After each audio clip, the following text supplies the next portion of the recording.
আজি আমি আপোনালোকৰ লগত জটিল সংকটৰ মুখামুখি হ'লে আমি মনক কেনেদৰে বুজাম, কেনেদৰে শিক্ষা দিম সেই বিষয়ে ক'বলৈ আহিছোঁ আৰু আপোনালোকক আমাৰ চেনেললৈ স্বাগতম জনাইছোঁ।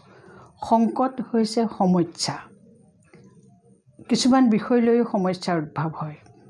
সেইদৰে প্ৰশ্ন কিছুমানেও আমাৰ মনত সংকটৰ সমস্যাৰ সৃষ্টি কৰে। নিজৰ মনৰ সংঘৰ্ষৰ পৰাও আমাৰ জীৱনলৈ সমস্যা আহে।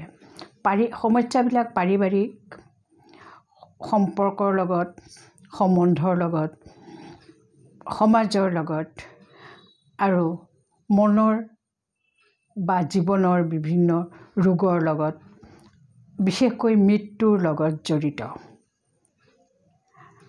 আমি যেতিয়া সমস্যা আহে তেতিয়া আমাৰ মনটোক কেনেদৰে এটা স্থিতা অৱস্থালৈ আনিব পাৰোঁ সেই বিষয়ে আমি আজি কথা পাতিম।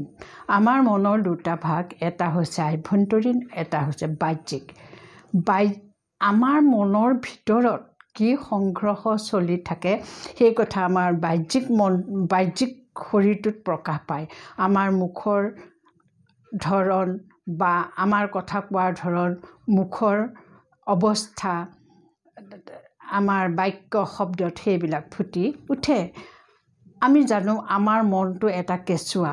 যেনেদৰে সৰু সৰু ল'ৰা ছোৱালীয়ে বিচৰা বস্তু নাপালে বা তেওঁলোকে দুখ পালে, ভয় খালে, কান্দি উঠে, তেনেকৈ আমাৰ মনৰ ভিতৰত এক কান্দোন অহৰহ বৈ থাকে।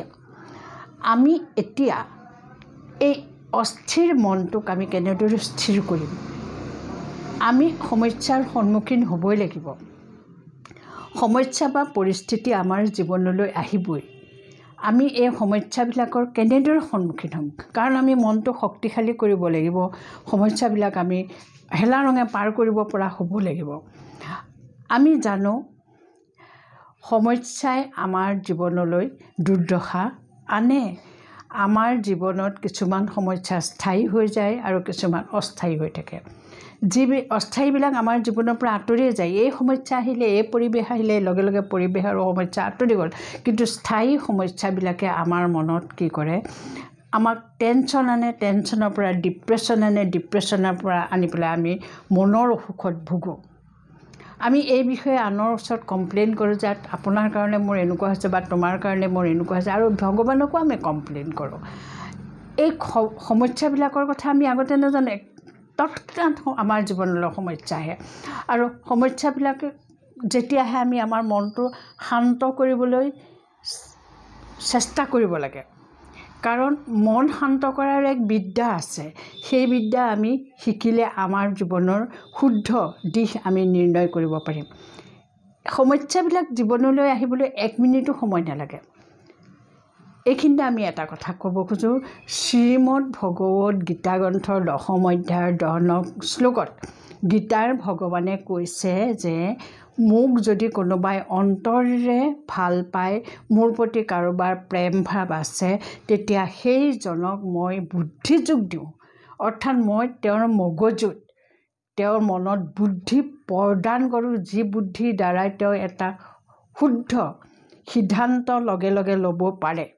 আৰু এই কথা আমি জানো যে যি ঈশ্বৰ বিশ্বাস কৰে, ঈশ্বৰ বিশ্বাস কৰাজনৰ মনৰ শক্তি অসীম।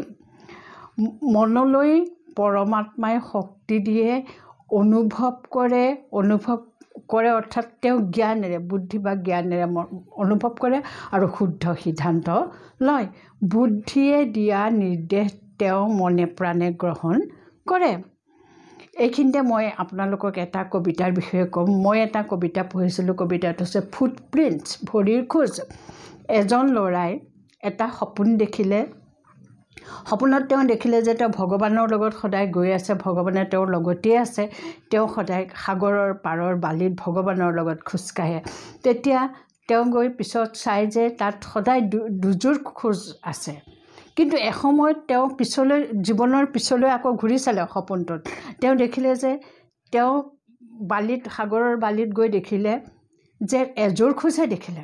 তেওঁ আচৰিত হ'ল, মোৰ লগততো সদায় ভগৱান থাকে, কিন্তু মই এতিয়া এযোৰ খোজ কিয় দেখিলোঁ? মইতো দুযোৰ দেখিব লাগিছিলে। তেওঁ ভগৱানক প্ৰশ্ন কৰিলে, ভগৱান তুমি সদায় মোৰ লগতেই থাকা কিন্তু মোৰ যেতিয়া বিপদ হৈছিলে মোৰ মই যিনে ছাফাৰিঙত ভুগিছিলোঁ মই বহুত কষ্ট পাইছিলোঁ তেতিয়া কিন্তু মই চালোগৈ যে মোৰ এজোৰ খোজে মই সাগৰৰ বালি দেখিলোঁ তুমিতো মোৰ বিপদৰ সময়ত মোৰ লগত নাথাকিলা তেতিয়া ভগৱানে মিচিকে হাঁহি তেওঁক ক'লে যে তুমি যেতিয়া অসুখত পৰি আছিলা তুমি যেতিয়া ছাফাৰিঙত আছিলা তেতিয়া মই তোমাক কোলাত লৈ গৈছিলোঁ তেতিয়া সেইকাৰণে তুমি এজোৰ ফুটপ্ৰিণ্টছহে দেখিবলৈ পালা দুযোৰ নেদেখিলা তেতিয়া তেওঁৰ ল'ৰাজনৰ মনলৈ বিশ্বাস আহিল যে ভগৱানে তেওঁৰ বিপদৰ সময়ত তেওঁ কোলাত লৈ গৈছে আমিও এনে এটা জীৱন বা এনে ভগৱানৰ পৰা এনে সহায় জীৱনত পাব পাৰোঁ তেওঁ আমাক বুদ্ধিযোগ দিয়ে আৰু আমি সেই বুদ্ধিযোগ যদি গ্ৰহণ কৰোঁ তেতিয়া আমাৰ কোনো বিপদৰ ওচৰত সন্মুখীন হোৱাৰ শক্তি আমাৰ মনলৈ আহে আমি সাহস পাওঁ আমি বিশ্বাস কৰোঁ আৰু আমাৰ মনলৈ নিশ্চয় এটা আহে আমাৰ লগত ভগৱান আছে আমি বিপদৰ সন্মুখীন হোৱাৰ শক্তি পালোঁ সন্মুখীন হোৱাৰ শক্তি পোৱাৰ লগে লগে আমি নিজকে সম্বৰণ কৰিবলৈ শক্তি পালোঁ আমি নিজকে কি কৰিলোঁ আমি নিজকে সজাই পেলালোঁ যে আমি যিখিনি কষ্ট পাইছোঁ সেই কষ্টখিনি যদি আমি এফালে থৈ দিওঁ আৰু আমি আমাৰ ভালখিনি লগত লওঁ তেতিয়া আমাৰ জীৱনটো বিপদৰ পৰা ৰক্ষা পৰিব বা আমি জীৱনত সুখ শান্তি অনুভৱ কৰিব পাৰিম যেনেকৈ নদী বা সাগৰে নিজৰ লগতে বৈ যাওঁতে আৱৰ্জনাবিলাক লৈ যায় আৰু আৱৰ্জনাবিলাক পিছত নদীৰ কাষে থৈ আকৌ পানীখিনি বৈ যায় সেইদৰে আমাৰ জীৱনৰ আৱৰ্জনাবিলাক যদি আমি কাষলৈ চপাই দিওঁ চাইড চিন কৰি দিওঁ তেতিয়া আমি আমাৰ জীৱনৰ ভাল দিশটো আমি লৈ যাব পাৰিম এই শিক্ষা আমি ভগৱানৰ পৰা পাওঁ কাৰণ তেওঁ আমাক সামৰি লোৱাৰ শক্তি দিছে যে তোমালোকে কোনখিনি সামৰি ল'বা কোনখিনি এৰি দিবা এই শক্তি যেতিয়া পালোঁ তেতিয়া আমাৰ মনৰ বিচাৰ শক্তি বৃদ্ধি হৈ গ'ল আমি এনেদৰে কামটো কৰিব লাগিব এইটো এৰিব লাগিব বেয়াটো এৰিব লাগিব ভালটো ল'ব লাগিব দুখখিনি আমি আঁতৰাই থ'ব লাগিব সুখখিনিয়ে ল'ব লাগিব আমি অকল জীৱনত দুখেই পোৱা নাই আমি সুখো পাইছোঁ গতিকে আমি এতিয়া আমাৰ বিচাৰ শক্তি বাঢ়িলে বিচাৰ শক্তি বঢ়াৰ লগে লগে আমাৰ নিৰ্ণয় শক্তিও বাঢ়িলে আমি নিৰ্ণয় কৰিব পৰা হ'লোঁ শুদ্ধ ন্যায় অন্যায় আমি নিৰ্ণয় কৰিব পৰা হ'লোঁ নিৰ্ণয় শক্তি বঢ়াৰ লগে লগে আমাৰ সহ্য কৰাৰ শক্তিও বাঢ়িলে আমি সহ্য কৰিব পাৰিলোঁ যে আমি জীৱনৰ দুখ কষ্টবিলাক সহ্য কৰিব পাৰিলোঁ আমি জীৱনটো নতুনকৈ গঢ়িলোঁ আমাৰ জীৱনলৈ নতুনত্ব আহিল প্ৰেম ভালপোৱা এইবিলাক আমাৰ মনত গঢ় লৈ উঠিল ক্ষমা আদি গুণ গঢ় লৈ উঠিল এই কথাখিনিৰ পৰা মই এইটোকে ক'বলৈ গৈছোঁ যে বিপদৰ সময়ত আমি ধৈৰ্য হেৰুৱালে নহ'ব আমি আমাৰ ঈশ্বৰক যাক আমি ভগৱান আল্লাহ গড বুলি কওঁ তেওঁৰ স্বৰূপক যদি আমি মনলৈ আনো লগে লগে আমাক তেওঁ কি কৰিব আমাৰ মনটো তেওঁ কেটচ কৰিব তেওঁ কেটচ কৰাৰ লগে লগে তেওঁৰ শক্তিখিনি আমাৰ মনলৈ আহিলে তেওঁৰ ভাৱনাখিনি আহিলে আমাৰ মনলৈ লগে লগে আমি আমাৰ জীৱনৰ সিদ্ধান্ত লৈ পেলালোঁ আমাৰ প্ৰব্লেম যিবোৰ সমস্যা ডাঙৰেই হওক বা সৰুৱেই হওক আমি সমস্যাৰ সিদ্ধান্ত লৈ পেলালোঁ সেইদৰে আমি তেওঁক গাইড হিচাপে ল'লোঁ তেওঁ আমাৰ পথৰ নিৰ্দেশক হৈ থাকিল আৰু কিছুমান কৌশল আছে মই আপোনালোকক ক'বলৈ গৈছোঁ আমি হঠযোগত পাইছোঁ প্ৰাণায়াম বিদ্যা প্ৰাণায়াম কৰি আমি কি কৰোঁ আমাৰ উশাহখিনি দীঘলকৈ উশাহ লওঁ আকৌ নিশাহত এৰি দিওঁ আমাৰ শৰীৰলৈ বায়ু যায় আমি জানো যে আমাৰ শৰীৰটো পঞ্চতত্ত্ব মাটি পানী বায়ু আকাশ অগ্নিৰে গঠিত পানী আমাক লাগিবই পানী নহ'লে আমি জীয়াই থাকিব নোৱাৰোঁ সেইদৰে আমাক বায়ুও লাগিব বায়ু আকৌ পানীতকৈ বেছি প্ৰয়োজনীয় যেতিয়া কোনো পেচেণ্ট থাকে তেতিয়া ডাক্তৰে তেওঁক অক্সিজেন দিয়ে অক্সিজেন দি তেওঁক জীয়াই ৰাখে সেই অক্সিজেন কি কৰোঁ আমি প্ৰাণায়ামত আমি শৰীৰৰ ভিতৰলৈ নিওঁ আৰু সেই অক্সিজেনে আমাক জীয়াই ৰাখে সেইকাৰণে আমি কি কৰিব লাগে আমি প্ৰাণায়ামৰো অনুশীলন কৰিব লাগে আমাৰ শ্বাস নিশ্বাস আমাৰ অতি প্ৰয়োজনীয় আমাক শ্বাস লাগিবই বায়ু লাগিবই গতিকে আমি প্ৰাণায়ামৰ অনুশীলন কৰিলোঁ প্ৰাণায়ামৰ অনুশীলন কৰিলে আমাৰ মনবোৰ শুদ্ধ হয় আমি শক্তি পাওঁ আৰু জীৱনলৈ আমাৰ কি হয় মৃত সঞ্জীৱনীৰ দৰে আমাৰ বায়ুৱে আমাৰ জীৱনটো কি কৰে জীয়াই তোলে সেইকাৰণে মই আপোনালোকক ক'বলৈ গৈছোঁ যে আমি এইবিলাক কৰাৰ লগে লগে আমি আৰু এটা কাম কৰিব লাগিব আমি জীৱনৰ ইতিবাচক সিদ্ধান্ত গ্ৰহণ কৰিব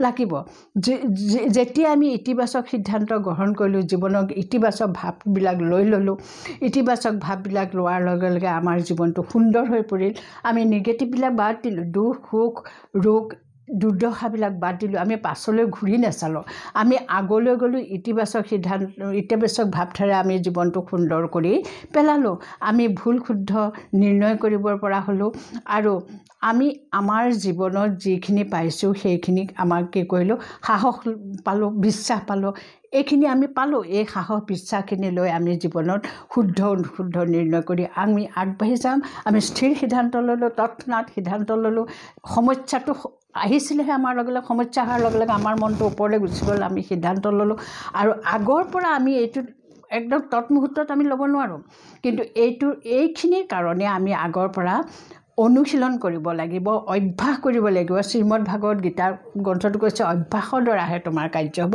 আমি যদি এইখিনি আগৰ পৰা অভ্যাস কৰি থওঁ তেতিয়া আমাৰ শেষত বিপদৰ সময়ত আমাৰ আকৌ দিগদাৰ নহয় সেইকাৰণে মই আপোনালোকক ক'ব খোজোঁ বাৰিষা হোৱাৰ আগতেই আমি যেনেকৈ আমাৰ ঘৰ দুৱাৰবোৰ ঠিক কৰোঁ যাতে বাৰিষাৰ ধুমুহাই বানপানীয়ে আমাক অপকাৰ কৰিব নোৱাৰে তেনেদৰে বিপদ অহাৰ আগতেই আমি বিপদবিলাক অতিক্ৰম কৰিবৰ কাৰণে আমি এই আমাৰ যিবিলাক কৌশল এই কৌশলবিলাক আমি আমাৰ জীৱনত প্ৰয়োগ কৰি আমি হেলা ৰঙে বিপদটো আহিবই আমাৰ বিপদ হ'বই কিন্তু তাকো আমি কি কৰোঁ মানে খুব সহজে আমি পাৰ হৈ যাব পাৰোঁ কাৰণ বিপদ আহে আৰু যায় ধন্যবাদ